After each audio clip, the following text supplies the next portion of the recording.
Jorge Masvidal joins us now. First of all, the suit, what's going on there? Yo, you know what's going on there. You lived that era, man. Come on, Kenny. You was around for that era. The Late 80s, baby. I brought it back in one night. Scarface and all of them. One night, I brought them all back. Late 70s, Vegas. That's kind of where I was coming from. Okay, that'll do too. Have you worked on your endurance in case this fight with Diaz goes like 9 or 10 seconds? That got me good. That was a good one, man. I've been working on my endurance if it goes longer than 5 seconds, that's for sure. Take us back to that one, because it kind of exploded over the internet. You'd been in the game for a long time, but it really stamped approval on your game in UFC and how you pulled that off. Did you have that move in your head, hey, I'm going to do this out of the gate? Or did you see it and it just came with instincts? Well, we had the move prepared already. The move, let's make pretend it was a tool in the shed. We sharpened it up. We take it out of the shed and we put it in production. And we had the move that when I arrived to the combat of the week, his behavior throughout the week, and then his behavior the night of the fight, how he was acting, how he was so antsy to get his hands on me. I was like, man, his chin has got a magnet for my knee, and I'm going to take full advantage of it. So I went out there and did that. Are you working on any other tricks? Diaz doesn't even have cable. All right, that I already know. So what do you have in the bag for this next fight? Oh, I always got tools. I got tools, Kenny. I've been in this game 16 years, and I got some tools that I like to sharpen up every time a certain opponent gets in front of me.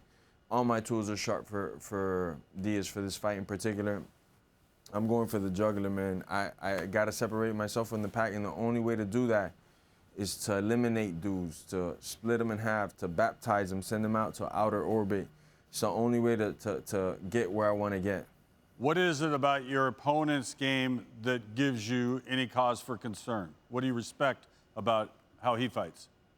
What I respect the most about this individual is his mindset, his heart, his ability to push through pain and fatigue.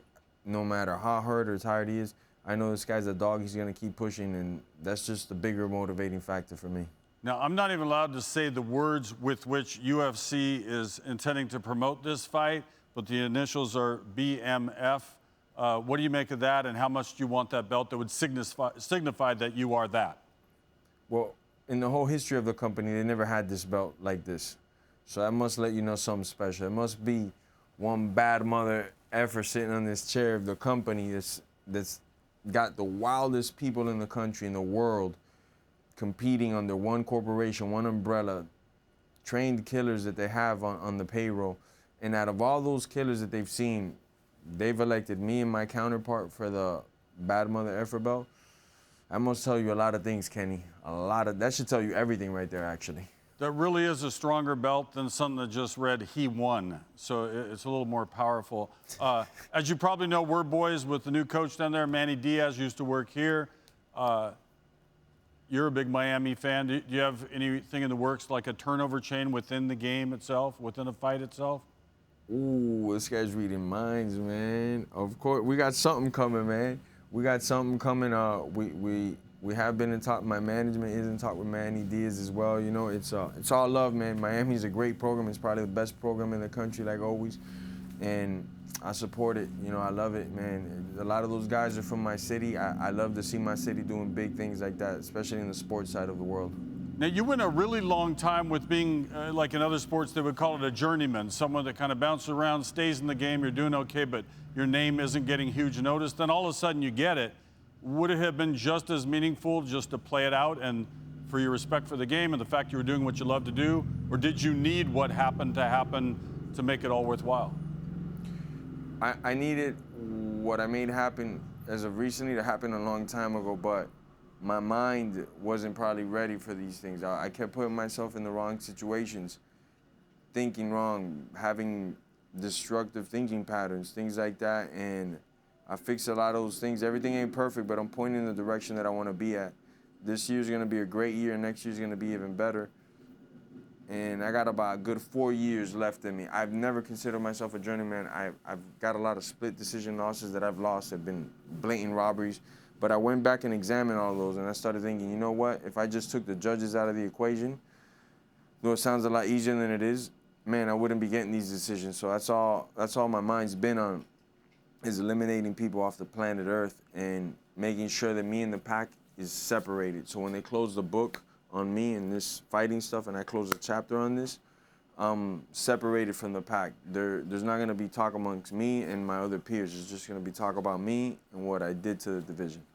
In a sport where there could be a lot of jealousy for who gets what break or who gets noted this or that way, our guy Ariel Helwani says you're one of the most well-liked and well-respected fighters out there for the way you have conducted yourself. How much does that mean to you to know that there's not animosity, that a lot of people are pulling for you to continue to succeed?